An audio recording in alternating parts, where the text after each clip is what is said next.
C'est une lueur rouge qui, toutes les nuits, illumine le ciel au nord de la ville. Comme une balise, comme pour rappeler aux 600 000 habitants de Goma, s'il en était besoin, qu'ils vivent sur des charbons ardents. Rien n'épargne le Nord Kivu, ni les guerres, ni les massacres, ni les épidémies. Mais pour les Gomatraciens, le véritable enfer se trouve là-haut.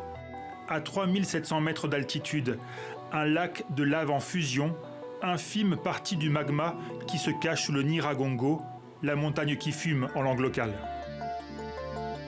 Découvert et filmé en 1948 par le célèbre volcanologue belge Haroun Tazieff, le Nyiragongo et son cratère bouillonnant fascinent les spécialistes.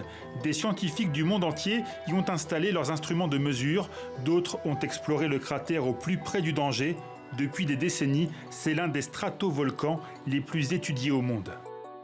Le volcan, il est vraiment très particulier. C'est le volcan avec la lave plus rapide sur la planète. Il arrive à 100 km/h sur le flanc du cratère. Ces coulées de lave-là, elles vont très rapidement. Vous n'avez pas de possibilité de vous échapper si vous êtes dans le collimateur de la coulée. Fascinant et extrêmement dangereux. En 1977, 600 personnes recensées, sans doute plus, avaient péri dans l'éruption du volcan. En 2002, les coulées de lave avaient enseveli la moitié de la ville jusqu'au lac Kivu. C'est un signe de la fin du monde, quoi. Pourtant, malgré le risque permanent d'autres éruptions, Goma s'étend. De nouveaux quartiers sont construits, toujours plus près du volcan. Ce week-end, certains faubourgs ont à nouveau été engloutis par la roche en fusion, mais la catastrophe est sans commune mesure avec les précédentes. C'était une éruption toute petite. Et ça a évité une tragédie de proportions gigantesques.